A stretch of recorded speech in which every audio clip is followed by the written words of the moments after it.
ফাজালা ইউমসিকু বাদুহুম বাদ, একজন আরেকজন এমন করতেছে, এই এই আসলে ঝাঁপ দিমু, একজন আরেকজন এইভাবে এই ঝাঁপ দিমু, এই ঝাঁপ দিমু, পাশে পাশে এরকম বলতেছে। কয় কেন? আমির সাহেব না বলছে ঝাঁপ দিতে? তো একজন আরেকজনকে বলতেছে, দেখো ইন্না ফারারনা মিনান নার ইলা রাসূলিল্লাহ সাল্লাল্লাহু আলাইহি সাল্লাম, আরে আগুন থেকে বাঁচার জন্যই তো নবীর কাছে আইসা ইসলাম গ্রহণ করছি, আগুন থেকে বাঁচার জন্য। সেই নবী আমিরের কথা মানতে গিয়ে আগুনে ঝাঁপ দিতে বলবে, বিষয়টা কেমন জানি মনে হচ্ছে, ঝাঁপ দিব আসলে। এইভাবে একজন আরেকজনে বলতেছে, দিব কি দিব না, দিব কি দিব না, হাত্তা খামাদাতিন নার, আগুন নিভে গেছে। এই সিদ্ধান্ত নীতি নিতে আগুন নিভে গেছে। ওয়াসাকানা গদবহু, আমির সাহেবের রাগও ঠান্ডা হয়ে গেছে। আলহামদুলিল্লাহ। শুধু আমাদের যিনি আছে তারটা 9 বছরও ঠান্ডা হয় নাই।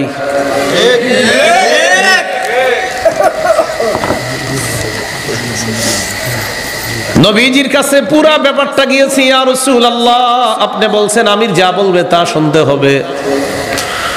হুজুর আমির সাহেব আমাদেরকে বলছে আগুনে ঝাঁপ দেওয়ার জন্য, আমরা দেই নাই। নবীজি বললেন সর্বনাশ, লাউ দাখালুহা মা খারাজু মিনহা ইলা ইয়াউমিল কিয়ামাহ, আমিরের কথা শুনে তারা যদি আগুনের মধ্যে ঝাঁপ দিত, কিয়ামত পর্যন্ত তারা আর বের হতে পারতো না। চিন্তা করছে, কিয়ামত পর্যন্ত আগুন থেকে বের হতে পারতো না। এবার আল্লাহ নবী বললেন, আমির যা বলবে তাই শুনবা না। ইন্নামাত তাআতু ফিল মারুফ, আমিরের আনুগত্য হবে শুধু ন্যায়সঙ্গত কথায়, কাজে। আমির যদি নাফরমানি কথা বলে, আমির যদি গোমরাহির কথা বলে, পথভ্রষ্টতার কথা বলে, আর আলেমরা যদি সেই কথা ধরায় দেয়, এরপরেও যদি কেউ ফিরে না আসে, সবাই পথভ্রষ্ট হবে, সবাই গোমরা হবে। ধরায় দেওয়ার পরে ফিরে না আসলে গোমরা হবে। আলেমদের কথা মেনে নেন ভাই। আজকে আমি বয়ান করতেছি এখানে, দেখেন এই মঞ্চের কোন আলেম আমারে বলুক, হুজুর আপনার এই জায়গায় ভুল হয়েছে, তো ভুল হইলে আমি বলবো হ্যাঁ ভাই ভুল হয়েছে। এটা সমস্যা কি আমার? মানতে সমস্যাটা কোথায় বলেন? আমার ভুল হইলে একজন বলবে আপনার ভুল হয়েছে, তো ভুল হয়েছে, শেষ। ভুল হইতেই পারে, প্রধান বক্তা হিসাবে কি কারো ভুল হয় না নাকি? কেন আমার ভুল হয়েছে, আপনাদের এলাকার মসজিদের ইমাম সাহেব বললো হুজুর আপনার এই আয়াতটা সঠিকভাবে হয় নাই, তো বলছে হ্যাঁ ভাই আমি ভুল করছি। তো এখানে আমার স্বীকারটা করলে আমার সমস্যাটা কোথায় বলেন? শুধু জানেন এই মানসিকতার কারণে যে না আমি কোনো ভুল করি নাই, এই না ভুল করি নাই করতে গিয়ে হাজার হাজার মানুষ পথভ্রষ্ট করতেছে, শেষ করে দিচ্ছে। তাহলে বলেন আনুগত্য করাটাও কার হুকুম? আল্লাহর হুকুম আনুগত্য করা। আল্লাহর আনুগত্য শর্ত লাগবে না, রসুলের আনুগত্য আল্লাহর হুকুমে শর্ত লাগবে না, আমিরের শাসকের তাদের আনুগত্য করতে শর্ত লাগবে। তাহলে বলছিলাম জিহাদ, এই জিহাদের জন্য একজন আমির লাগে, একজন নেতা লাগে। এখন জিহাদটা কোন দেশের সহজ হয়ে যায়? যে দেশের মানুষগুলা ইসলামী মন মানসিকতার, ওই দেশে এটা সহজ হয়, যেমন আফগানিস্তান। এখন আমাদের দেশেও যেন ইসলামের সবগুলা কাজ সহজ হয়, এটা কি সবাই চান? তাহলে আজকে থেকে অতিরিক্ত 2 রাকাত নফল নামাজ পড়ে নারী পুরুষ সবাই 3টা দোয়া করতে হবে কমপক্ষে। কয়টা? 1 নাম্বার দোয়াটা সবাই মিলে করি, বলেন আল্লাহ। আমাদের বাংলাদেশে কিয়ামতের আগে আর কখনো কোনো নারী প্রধান দেখতে চাই না। হ্যাঁ,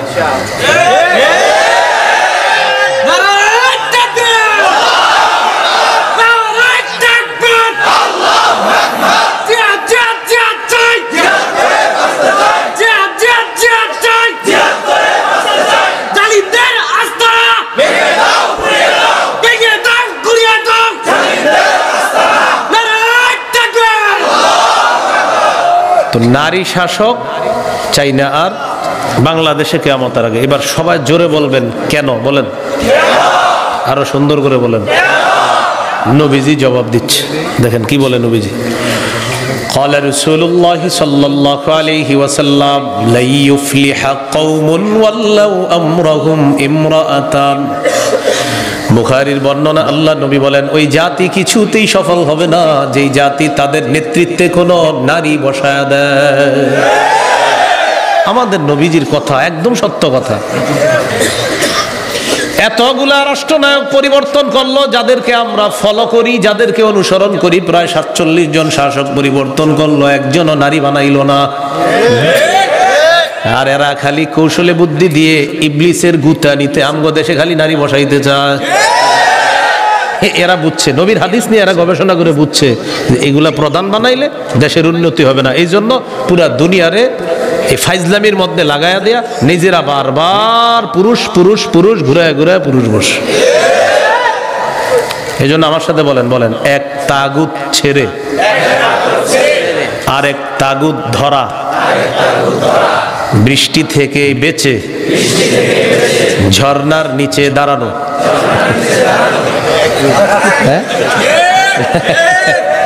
এক তাগুত, আচ্ছা শোনেন, এক তাগুত ছাড়লেন আর একটারে ধরলেন, তো বৃষ্টি থেকে বাঁচলেন, ঝর্ণার নিচে দাঁড়াইলেন। একই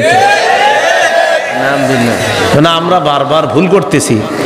ইসলামী মানসিকতার যারা আছে তাদের জন্য একটা সুযোগ চলতেছে বাংলাদেশ। এই সুযোগটা যদি ইসলামী মাইন্ডের আমাদের বড়রা কাজে লাগাইতে না পারে, আগামী 50 বছর এই সুযোগ এই দেশে আর পাওয়া যাবে না। ছোট মানুষ একটা কথা বললাম যে এই সুযোগটা যদি আমরা হাতছাড়া করি, আবার এই একটা গুচ্ছ ছাড়ো আর একটা ধরো। এই জন্য প্রথম দোয়াটা করবেন এটা, আলহামদুলিল্লাহ আমাদের ইসলামী মাইন্ডের যতগুলা রাজনৈতিক দল সবার প্রধান পুরুষ, সবার প্রধান পুরুষ। বিএনপি যারা করে তাদের অনেকের সাথে কথা বলে দেখছি, তাদেরও ভবিষ্যৎ নিয়ত আছে একজন প্রধান পুরুষ বলছে। আওয়ামী লীগের রাজনৈতিক ভবিষ্যৎ কি তা তো আমরা জানি না, এটা রাষ্ট্র জানে। এখন প্রথা হলো যদি তারাও রাজনীতি করে আর রাষ্ট্র যদি বৈধতা দেয়, আমরা বলবো তারাও যেন কোনো পুরুষকে ভাবে।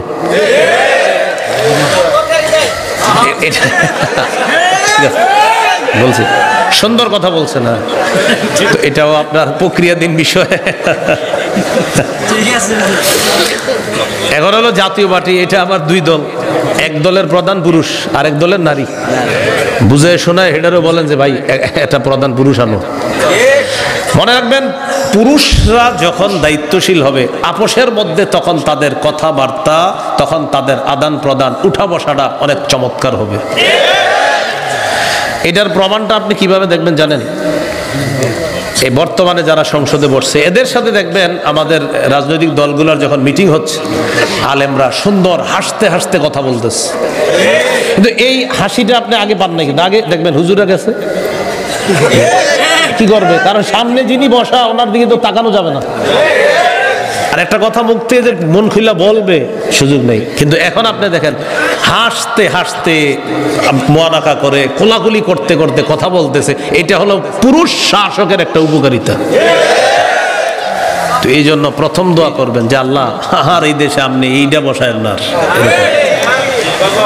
দ্বিতীয় দোয়া বলেন, আল্লাহ মরার আগে বাংলাদেশে শরিয়া আইন দেখে যেতে চাই। শরিয়া আইন চায় না তারা কোনো না কোনো অপরাধে, অপরাধী যারা, শরিয়া আইন চায় না তারা কোনো না কোনো অপরাধে অপরাধী যারা। চোর শরিয়া আইন চাইবে না, হাত কাটা যাবে। ধর্ষক শরিয়া আইন চাইবে না, হয়তো পাথর মারা হবে, না হয় তাকে দৌড়া মারা হবে। এই জন্য আপনার যদি চুরির জন্য শরিয়া আইন খালি বাংলাদেশে চালু করা হয় যে শরিয়া আইনে চুরির বিচার হবে, বিগত দিনে যে পরিমাণ চুরি হয়েছে শুধু এই বিচার করতে করতে এই দেশের হায়াত শেষ হয়ে যাবে। এই জন্য শরিয়া আইন চায় না তারা কোনো না কোনো অপরাধে অপরাধী যারা। তাহলে 2 নম্বর দোয়াটা হবে আমরা এই দেশে শরিয়া আইন দেখতে চাই। 3 নম্বর দোয়া বলেন, আল্লাহ আমাদের দেশে এমন একজন শাসক দিয়ে দেন যে শাসক সূরা হজের 41 নম্বর আয়াত অনুযায়ী মৌলিকভাবে 4টি কাজে গুরুত্ব দিবে।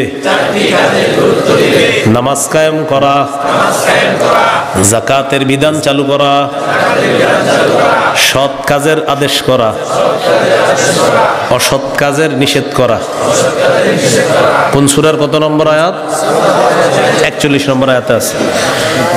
الذين إن مكناهم في الأرض أقاموا الصلاة وآتوا الزكاة وأمروا بالمعروف ونهوا عن المنكر।